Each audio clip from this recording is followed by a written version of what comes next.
Good evening, ladies and gentlemen. We have a special show planned for you at Blue Note this evening. A live interview with the one and only DocT.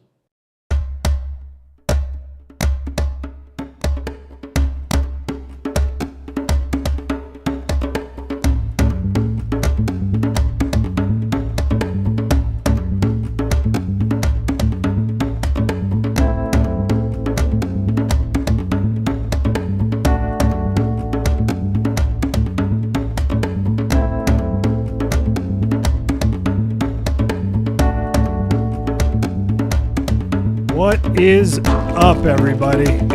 Oh man, I'm never gonna get tired of this set. How you guys doing? You like it, Gerard? You like to rock out to the new set? Yeah, it is. It is fun. By the little voice. You get to go down the stairs. You get to see a lot of good art, a lot of vivid art in there, and of course you got DocT's art upper right corner above Gerard from Vivid there. So what's up, everybody? I am so excited. Today we have a very special guest and special artist, and someone who's definitely capturing the imagination on the ordinal in the ordinal space and on the blockchain. We have DocT. Welcome, DocT, to the show. Thanks for having me. Absolutely, man. And then joining us also a familiar face around these parts. Although, Gerard, I don't think you've been on the new Blue Node set yet. We've got Gerard, who leads the with Piero the Vivid team and puts out such great generative artwork, and now not necessarily generative artwork and physical real work. So we're going to get into a lot of cool stuff, and you guys are doing some really neat things. So welcome, Gerard.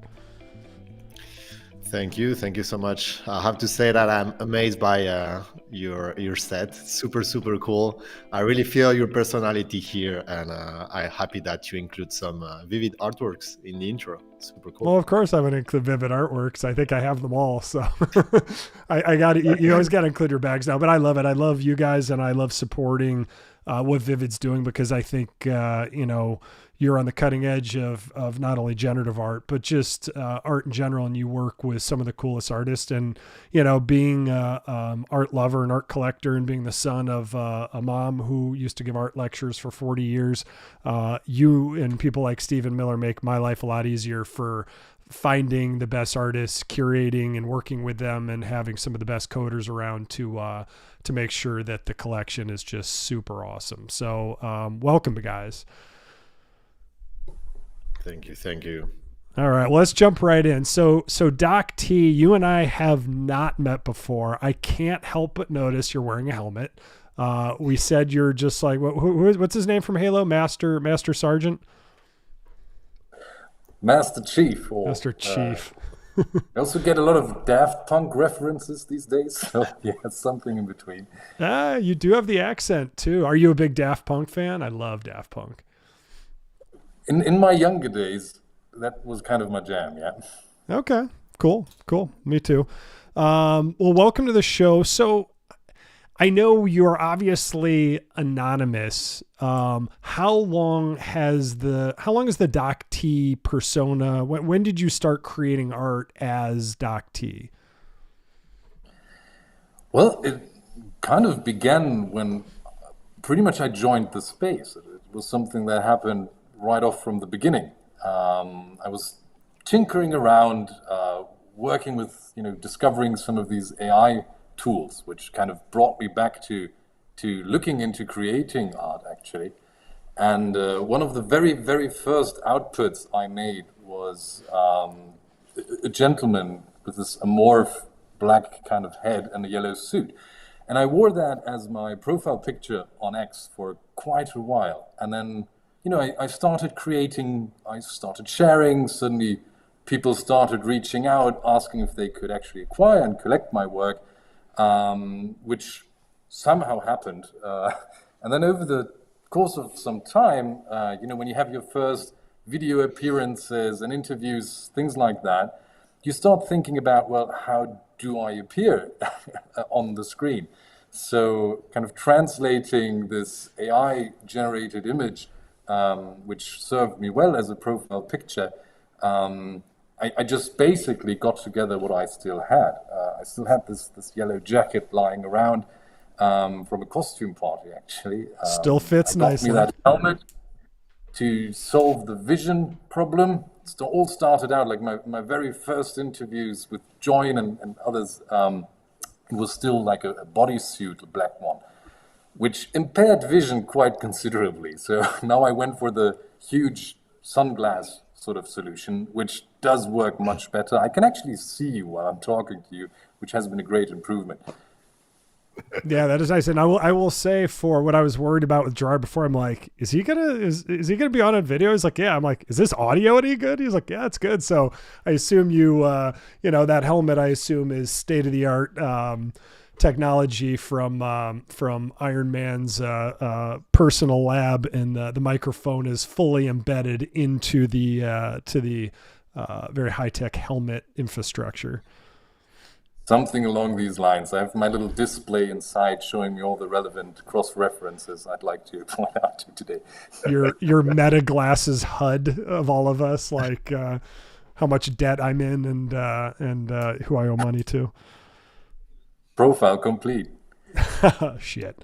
Well, welcome, man. So before we get into it, Gerard knows I love to do this, but just I know you're anonymous, but just like what when you were a kid or whatever, like how did you get into art, and what kind of like what was that defining moment for you where you just knew you loved to create?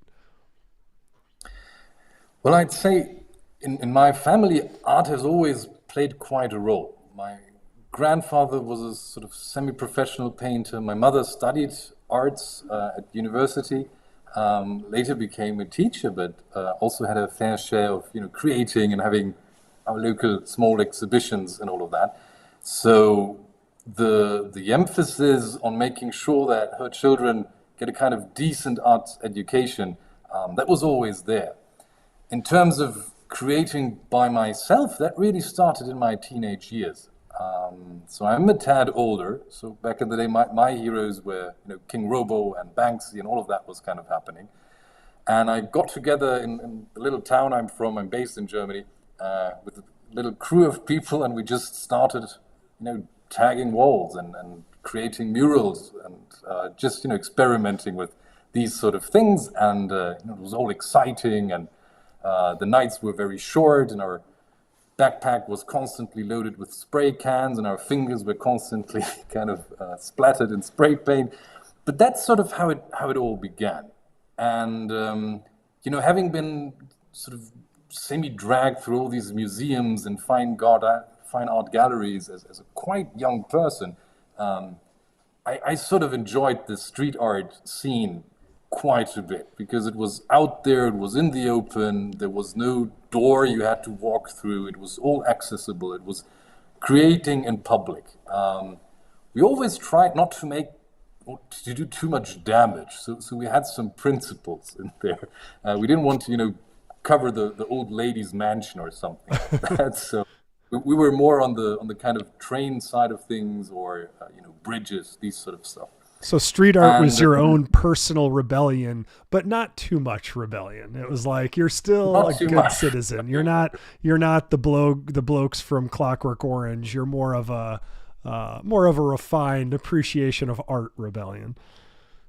Sort of, yeah. I think that's one way of putting it. I later then progressed. I actually wanted to go into university and get into journalism. However, after I finished school, I traveled to Afghanistan, which was back in 2002. My father worked there in Development Corporation, and I just had a chance to visit him.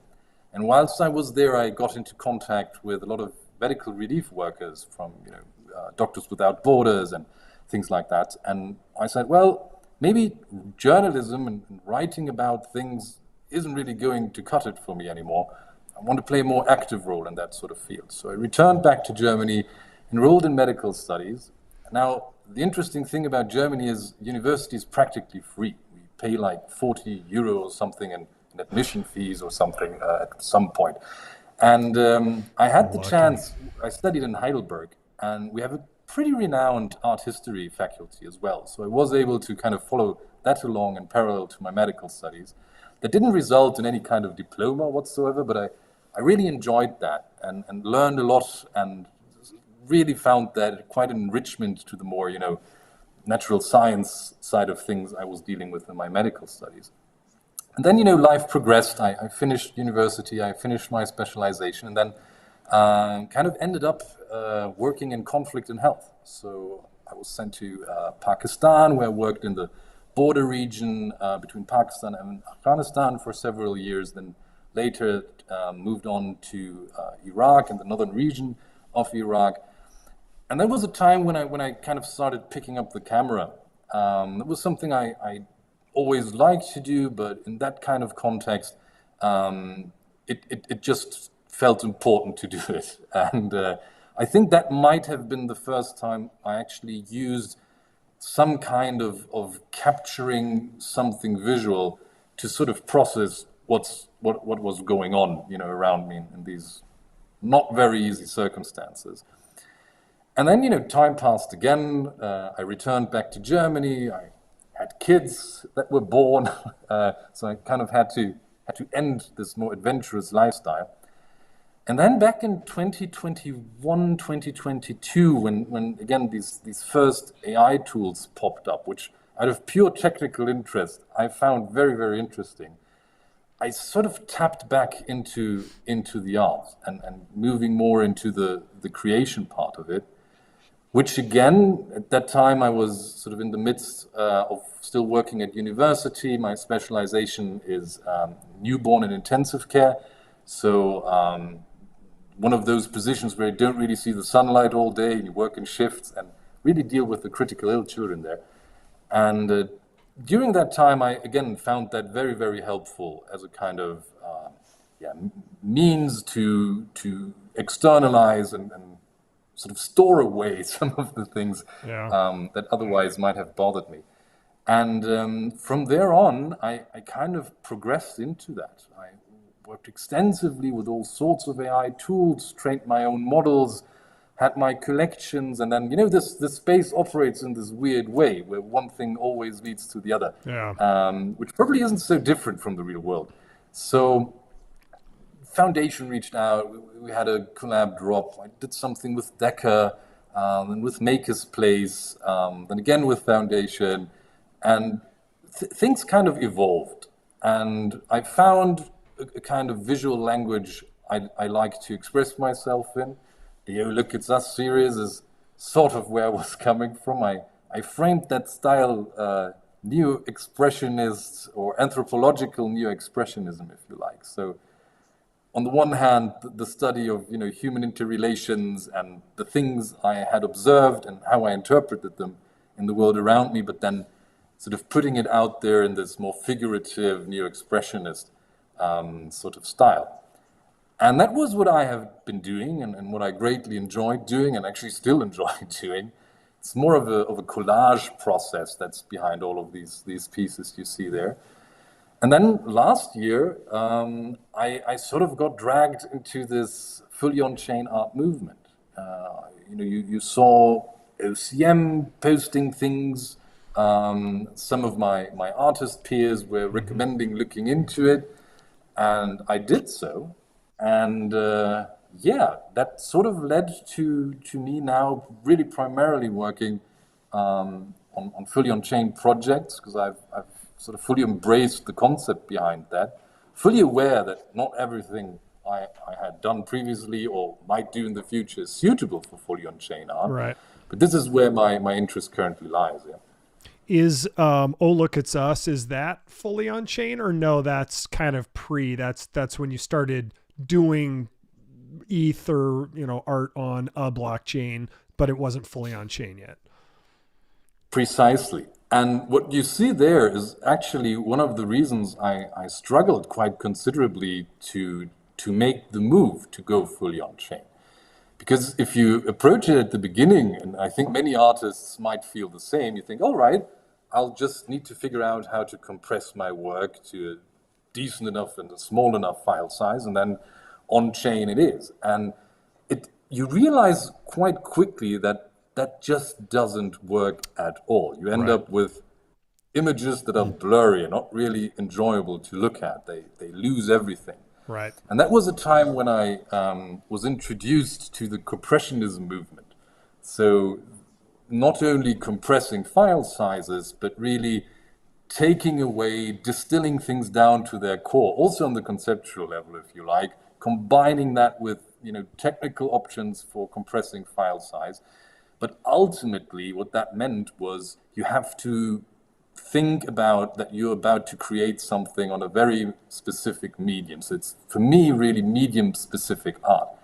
And with that in mind, having the idea, what is it that I want to do, and making sure that it works on chain is something that has to come at the very, very first step of the process, which then, of course, led to... What was the first collection you did on chain? Are you getting to that? The first collection I did on chain was Revisiting Elsewhere. That was fully on ETH, using the Efficax extension by DID, who's a great individual, tremendously helpful, and sort of guided me along the process. And what I did there was to say, all right, I need something with a kind of reduced, almost minimalist visual language, which again is useful for file size considerations. I also need a very clearly structured color scheme, as this as well impacts the file size of the end result. And I need to find, in that particular scenario, I just wanted to experiment with different dithering options, which further reduces things. But putting all of these things together, I created something which, sort of by intention in this regard, was supposed to capture moments when a particular feeling was first felt, or when a particular experience was first made. That's also why you see, quite a lot of young people depicted there. As I mentioned, I do have 2 children of my own. I'm also a pediatrician, so that does come with remembering your own childhood. Like 100%. When your son turns 7, you think about, and suddenly things you had long forgotten reemerge, and you suddenly start thinking about what happened and how you felt. And that's sort of how this collection was structured. Right. And yeah. I assume all your art is in your pediatrician's office, especially like girl poking skull and stuff like that, correct? I'm actually currently debating that particular image with my These staff. are for sale, people. I love it. Well, I love it. Like some of these would actually look really awesome in there. Yeah, it's like that other collection, fish going down guy's throat. Kids might be like, "Mommy, nightmares." So, like maybe it's more for the adult. But this is great. When you say dithering, is that cool? Almost like grainier, like it almost looks like it's on a, like my dad in the garage had the, that where you hang the tools and you put the little metal thing so you can hang the hammer, like the little holes in it. Is that dithering, like lowering the resolution and the file size as much as humanly possible? In a way, yes. So basically what it does, if you take a JPEG, for example, and you just scale down the resolution, you end up with a very blurry image. What dithering does is that it sort of translates your pixels into a pattern. And then that kind of pattern is assigned a particular color. So it's like a, how do you call it? Like a chessboard sort of pattern, which you put onto the image. And then the colors are sort of reallocated to all of that. And of course, by that, you end up with a particular aesthetic which you can zoom into more. Other options, for example, would be just working with SVG files, which then are scalable in that regard. But I kind of liked that grainy texture that came with it, because I thought it worked very well with this looking back kind of retro aesthetic. Right. Yeah, I absolutely love this art, and the aesthetic is so cool. So this is entirely, we're actually going to do a whole show. Gerard and a couple of us next week are doing one on parent-child provenance, but I might do one with Shane Left, who's he's done art on ordinals, he's done it on ETH, and also on what's the other one called? The old chain, whatever the old days things. I'm just totally blanking. But like for me, like when you say this is fully on chain, like every single aspect of this art is on Ethereum. It points. It doesn't need to point anywhere. Correct? Exactly. So that's basically the accomplishment and the great achievement by DID. So you can't really exaggerate in expressing gratitude for what he has done for the fully on-chain space here, particularly on ETH. Right. Yeah, exactly. But when we contrast the traditional concept of an NFT, and again, all of this is consensus at the end of the day, but we used to have consensus that having a pointer in a smart contract that leads to some external server is the NFT, if you like. So that's sufficient. The actual artwork doesn't really have to be there. And if you look at how Nakamoto cards and stuff like that, which point to servers which no longer exist, how those are working along the market, that is something which works if everyone agrees that works. But as an artist, of course, the concept of having something that is more permanent in nature, that doesn't have these external dependencies, particularly if you sort of embrace this whole crypto culture and what it means on the technological side, on the social side of things, then going on fully on chain, at least with some branches of your body of work that are suitable for that, is sort of something that pops up inevitably, and you can't really avoid going that route. Yeah. Rollo has a really good question, and Docty, maybe you can answer this. In comparison, we know that on Bitcoin, there's a 4 meg limit. Obviously you can use recursion and go much bigger, like Billy Resty did. But what is the block set? What's the size constraint on Ethereum on the EVM? Is there a number to it? There probably is, very likely so. I never really got even in the proximity of the file size limits because you are motivated to get things as small as possible. So most of the works you had just shared, they're all in the somehow 15 to 30 KB range, which some fully on-chain artists would already sort of categorize as huge and massive, far too big. What I do know is that there are ways that if you exceed the file size limit, you can sort of divide things up a bit. So that's probably a conversation I would need to direct to DID if you really want to go full and huge file sizes there.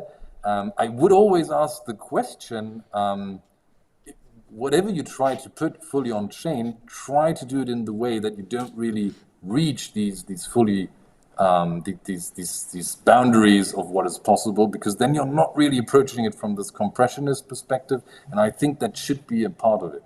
Yeah.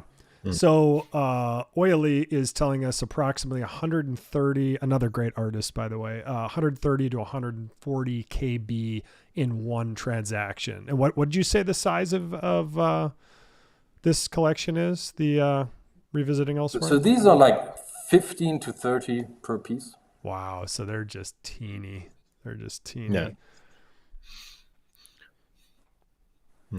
I guess the problem on Ethereum is also more for the fees. It's super expensive to inscribe there on chain. Is it more expensive to inscribe on ETH? Well, it depends, of course, on the moment you inscribe it with the gas, but usually yes. Like on Bitcoin, when you inscribe at 1 sats per VB, it's okay. Yeah, but Bitcoin? When's the last time it was 1? That's pretty. Actually, cheap. a few days ago, you Was it had really? Yeah. You almost every day you get blocks at 2, 3, and sometimes you get 1, and you just need 3, to wait. Yeah. Maybe that's when the it's okay. Americans go to sleep and the Europeans are. You guys are getting your coffee, you're awake, and we're all just completely asleep.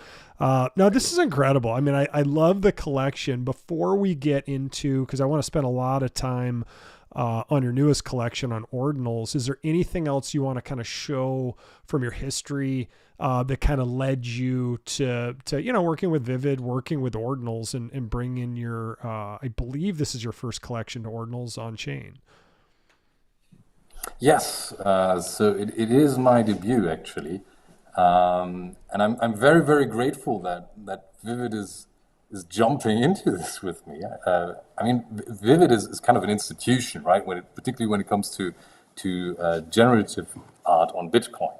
And I mean, just look at the lineup of artists in there. It's just a powerhouse. There's no other way of putting it. Yeah, I don't want to honeycoat you too much there, Gerard, but I think it's an open secret in the space that Vivid it's just a force to reckon with. And the interesting part I found when getting into this collaboration with Vivid is it's not a platform collaboration I'm in. It doesn't feel like that at all. It's really more of you have joined the workshop. And since things are so technical with, dealing with parent-child inscriptions, Right. with recursive inscriptions, you're grateful for every kind of input by, the devs regarding what else you can do to sort of tweak the data and make it a bit smaller, perhaps. All of that is really coming together. So for me, it's really an act of co-creation here. And I really want to stress that in that regard, and that's what working together with Vivid made so rewarding for me already. Yeah. Thank you so much. I remember the first time that we talked. Actually, it was Scotch Fox inviting me Yes. to have a call with Doc, and I remember our call where I was telling him, but bro, you can do that. You can do this to optimize your file size. We could do this to inscribe it better. You absolutely need to do parent-child. And he was just like, oh my God, we can do all this? Oh, I need to learn about it. And I said, no worries, we will come to it. We got you. And exactly. No, but for me, it was cool to see someone caring that much, first of all, about ordinals in general, but also on how to inscribe their art on ordinals in the perfect way. And the more I knew Doc, I realized that it was in this continuity of doing art on chain. For me, the equivalent here on ordinals, it's more, okay, how can I do this parent-child thing in the correct way? How can I reduce file size, but at the same time inscribing an artwork that will be of high quality? So yeah, thanks, DocT, for trusting us. It's a great pleasure to work with you. All right, so let's get right into this. Let's go to my brain on chain. I love I'm gonna date myself again, but I did grow up with floppy drives where you would actually play games like with these types of floppy disks, like a 3.5, right? You'd on a Mac, you'd actually when you'd have to load, if it was a big game like Ultima or something, you'd have to load the disk at the right time so that it loaded, the next level or whatever. So I'm a big fan of these floppy disks. One of my best friends growing up actually worked for a company when everybody stopped making the floppy. They were one of the last companies in the world who still made the floppy. And I was like, why would you go there? He's like, dude, it's profitable. Like, people have old crap on there that they need to get off. It's like still making the VHS. So I love it. I love the concept and it's super cool. So DocT, tell us about my brain on chain. How did this whole idea come? How did it start?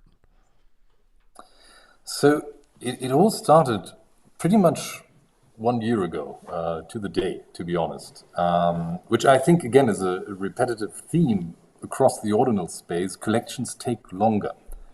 People take much more time to finalize something. Actually, the planning cycles are much closer to the trad art world when it comes to these sort of collections.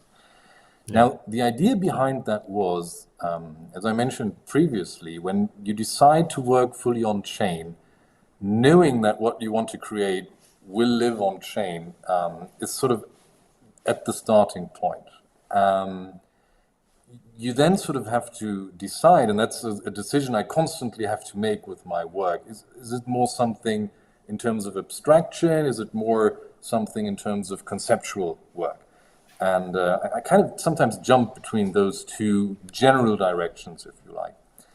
In this particular case, I was just so drawn to what it meant to actually put work on Bitcoin, a data archiving technology. And I said, well, if I want to present something in its purest form, an idea, and I want to compress that idea, if you like, coming from this compressionism background. What would be the ideal subject? And what I came up with was the artist's mind, or the anatomical foundations of pretty much every idea the artist had in the past and will have in the future. So in a way, my brain on chain is the most compressed version of the artist's mind, really the pure and raw neuroanatomy, while at the same time being the most broad form of showing the artist's mind that is possible, because every scenario is already there in these neural networks that are somehow, built up in there. And I'm of an age where I still have some neuroplasticity, but it's not as much as it used to be. I love it. You're like, I'm putting my brain out there. I'm scanning it. It's out there. Anything that's been done, could be done, or even has the potential to be done. My brain probably, if it was alive long enough, could figure it out. So here it is, period, the end, mic drop. That's kind of what you're saying with this collection? That's kind of what I'm saying with this collection. Of course, it's always nice to add a few layers here and there. So the floppy disk, again, Bitcoin wasn't designed as a canvas. The floppy disk wasn't designed as a canvas. Both is data archiving and sharing technology, if you like. So translating that in the most literal sense possible by actually creating floppy disks, so what you see there, and then laser engraving my brain into the plastic of the floppy disk, really burning it in there. Which was a difficult process, by the way, because you don't want to burn all the magnetic stuff that's going on inside as a data storage medium. So that was something where I said the floppy disk is just the ideal canvas for what I want to do here. And that then composed together, and after running through mountains of floppy disks, where things didn't work out as planned, I finally ended up with something that actually worked. And I don't know if you can see it in the background. You sort of see the 33 slices of the artist. And that's something I also wanted to include in this entire concept. The idea of not only showing the artist's mind and sort of sharing it with the public, but actually decentralizing the ego, if you like, by making sure that something that is in one person suddenly gets divided and shared across the space, and using this Bitcoin technology sort of as a basis for it all. And I think that's something a lot of us artists do in a way. We share our ideas. At least I regard my art primarily as a means for communication. And we present that to a consuming audience. And now in this particular case, the audience actually has the option to not just look at a piece of work by the artist, but to actually own a piece of the artist in a quite literal sense. No, I think that's super cool. So you get, we'll get into the digital on-chain forever side of it, but with this, you get a floppy disk, a 3.5-inch floppy disk, and you get one of 33 cross sections. Am I getting the term right? It looks like a top down. Isn't a cross section more of the side, or can a cross section, could it be sliced either way? I don't know, but you get 1/33 picture of your brain, right? Exactly. So what you're looking at in the animated version there in the background, those are the 28 transverse planes. This is all an MRI study that had been done on my brain, apparently. And then with that, there are 5 sagittal planes. And the way the artwork will sort of arrive with our collectors is, first of all, of course, the floppy disk. Right? People can see that. I like how you and just then made that appear. is encased in an actual refurbished floppy disk drive or hard drive. Then if you can see that, whoops, I have to play with the camera here. So this is sort of and this is fully refurbished. It's from Sony, created or manufactured in the late 90s and early 2000s. And the idea is, for your display at home, you actually have everything you need, if you like. No idea why the balloons went, but happy birthday. So that's cool. So basically, it not only does it come with the floppy disk, which I saw you had a nice framed mount. As I scroll down, I'm sure I'll see more, but I'll hold it here for a sec. So you get the floppy disk with your vivisection, if you will. I knew it wasn't. The cross section is like this. This is the vivisection, I assume, the down way. See, did I get that right? Yeah, so those are the I hope the translation is right. It's the transverse sort of plane. Transverse. Okay. And usually in these sort of study, you have transverse and then you have sagittal. Okay, so transverse. So you get this, and you actually get a refurbished floppy drive. So if you can get cables that go from, like, what is even the like the auxiliary port on a floppy? You need, like, you go to Radio Shack and be like, okay, I need like 13 converters here. I need this to this to this to this to this to USB DC. Well, there are different options, of course. If you happen to have an old computer standing around, you can basically just plug it in. Otherwise, it will be a bit more challenging. But rest assured, one of the good news is there are actually USB floppy disk drives out there. So if someone really wants to access whatever might be on these floppy disks, and they don't have an old computer around or want to get all technical with connecting this to their device, which I would, however, recommend at least trying, just for the sake of the fun of it. So there are solutions to access it, which are not insanely expensive. Right. Very cool. So here's the floppy disk in the carrier. Let's see how this plays. I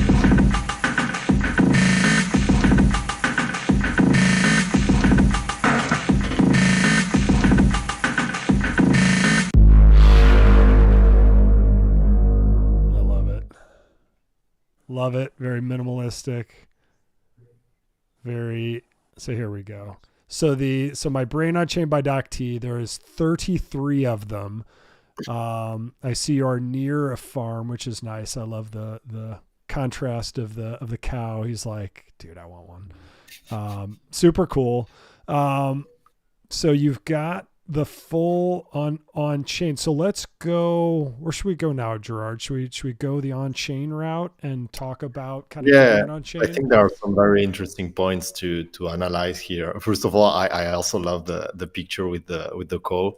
It reminds me of this Atom Earth Mother album from Pink Floyd. It reminds me a lot of that. Super cool. Such a great album. And most people do not know about that album. There's only 4 songs and really 3, right? Because the last one is just, isn't it like eating cereal or something? But it's such a good album.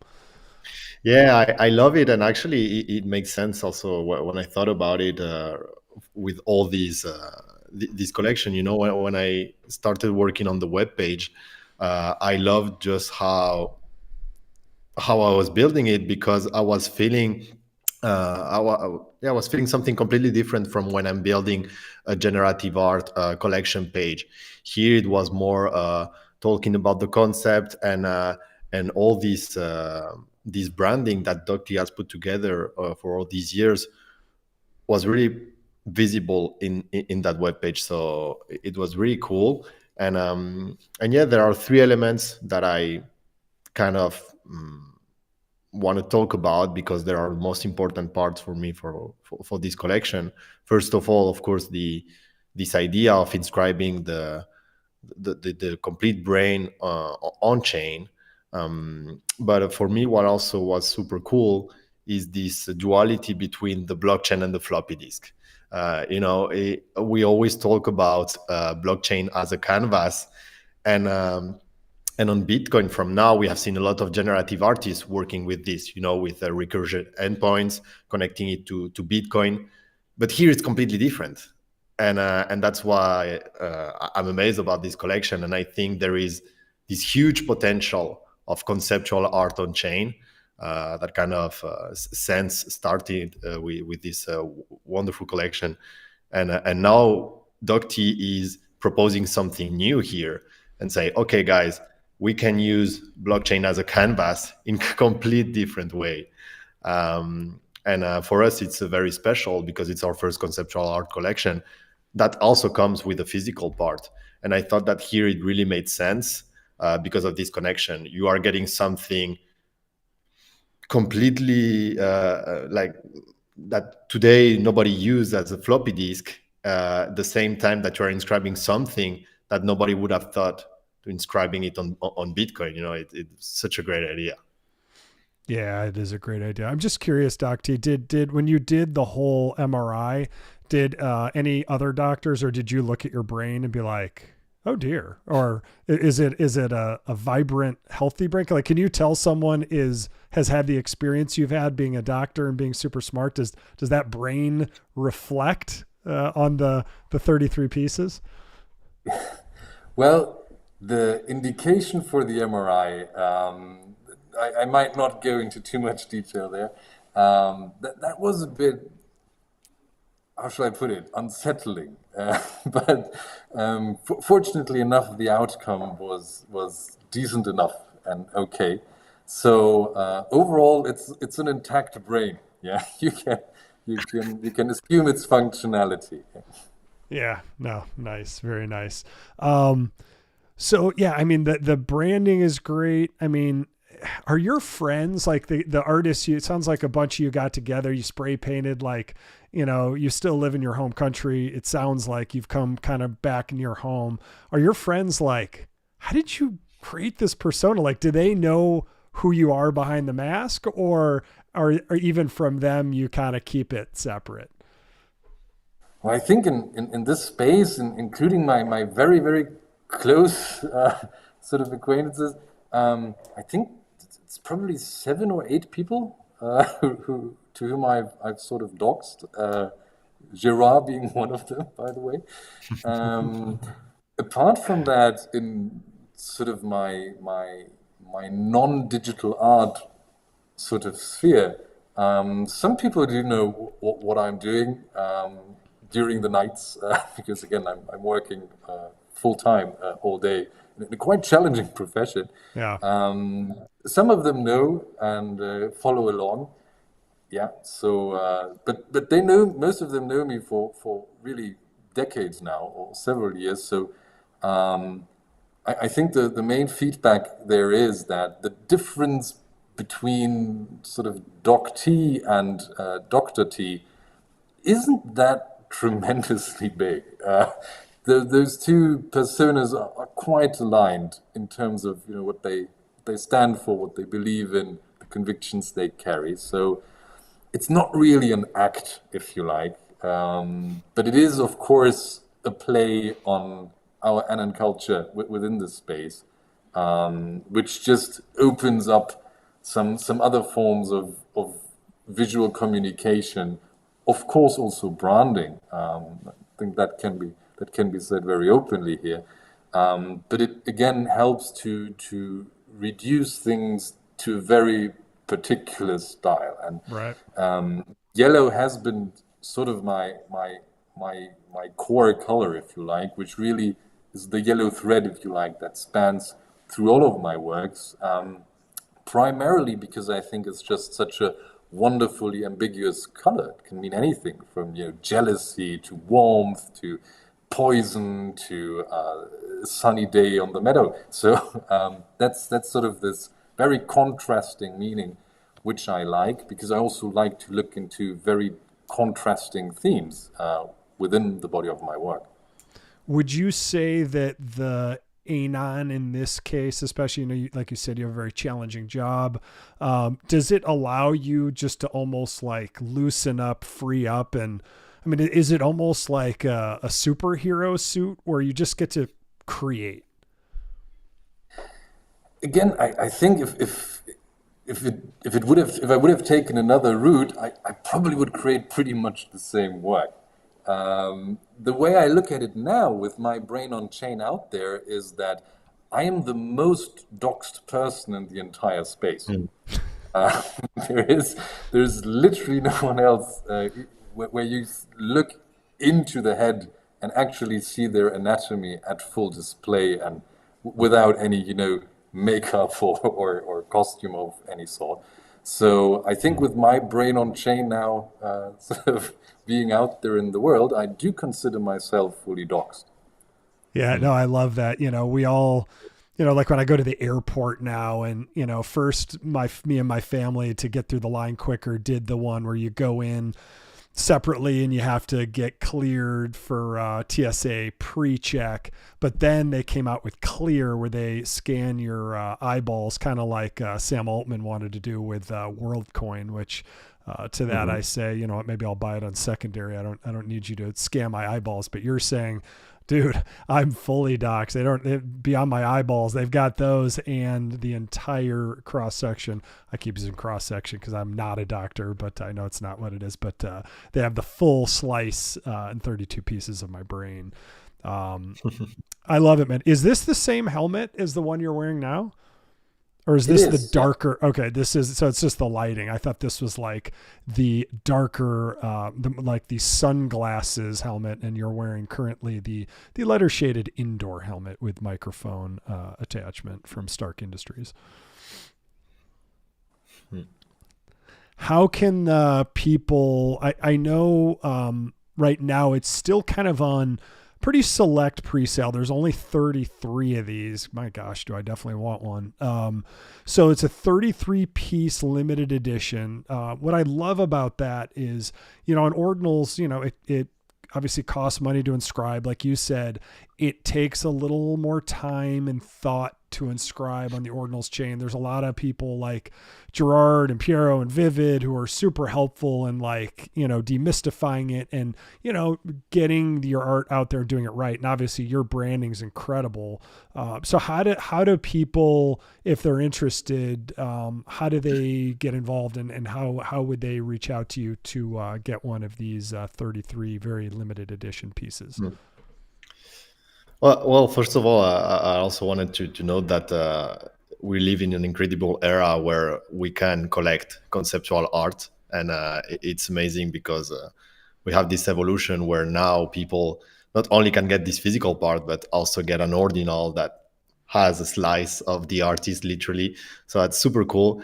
And for those who want a slice of the artist, well, so the process is very, very simple. You just go to our website and complete the forms to participate in the private sale. I think that we are going to sell all 33 pieces through private sale.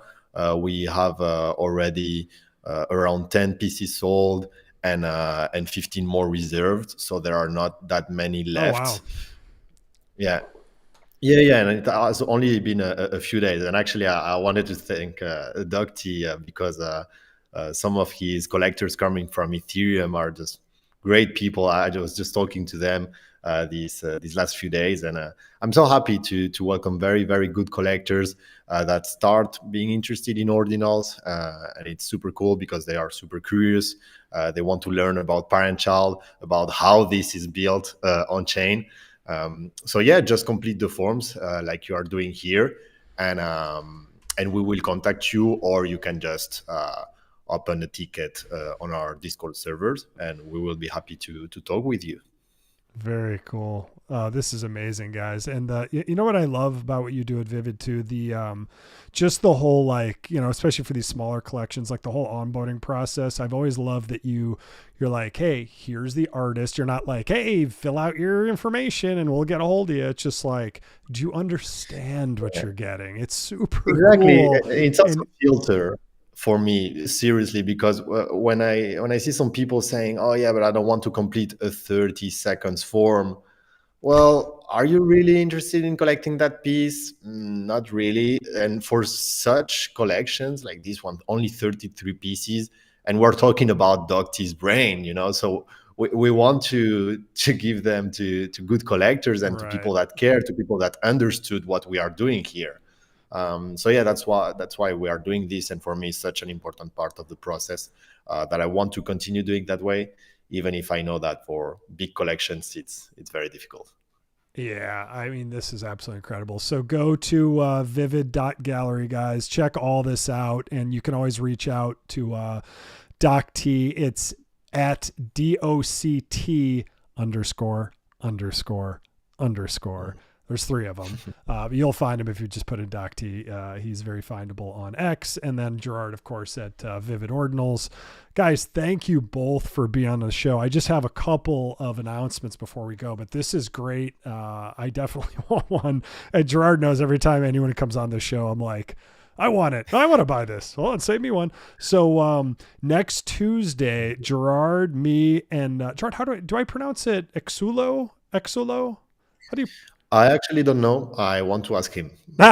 Well, we'll do that first in the show. And then, so it's me, Gerard Exulo, and then a very, very special guest. We're going to be talking about parent-child next week. And speaking of parent-child, I absolutely love Doc T's parent, his ultimate signature collection. And for those who don't get it, parent-child provenance, it's something that Casey's been talking about and absolutely loves, and something I think Vivid and a couple other artists like Exulo have led the way on. But you basically create your parent, it's provenance forever, and then under it you inscribe the children. In this case, this is the child of the collection with in partnership with Vivid, and under that, correct me if I'm wrong, gentlemen, but this is where the 33 pieces of Doc T's brain will be. Well, so here Doc T actually wanted to do, his scientific mind wanted to organize everything on chain. So he decided to inscribe a sub-seal for collaborations. And that's where the Vortex Special Edition lies. But for my brain on chain, we will inscribe under the main seal, this one, yes. So we will inscribe the parent, and then the 33 pieces will be inscribed, linked to that.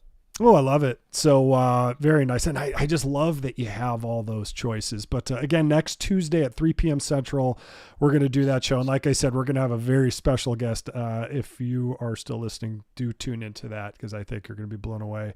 And I'm going to be having Chain Left on, I think, Friday, and we're going to be talking about on-chain from Counterparty, ETH, and Bitcoin, because I love trying to figure out, like, what is on-chain, what's not on-chain, and I know that's been the big discussion lately, so there's so much cool stuff. But Doc T, this is absolutely incredible. Everybody, if you haven't secured this yet and you love collecting art on Bitcoin and ordinals, like, a cool step. I love that Vivid is so into generative art, but also looking at these more conceptual pieces. So I'm in, and hopefully you all are too. So Doc T, it was great to meet you. Gerard, pleasure to meet you. Everybody, Doc T is also going to do an even deeper dive with probably the best person and the best curator and the best, what do you even call him, Gerard? Like art historian, Stephen Miller, who he's going to be on Color Commentary right after this show. So go check him out there. And Stephen is far smarter than me and asks better questions, but I have pictures. So to you, Stephen. So enjoy, guys. Thank you. And we'll all talk soon, but everybody jump in and get this stuff. Thank you Thank you very much for having us. Yeah.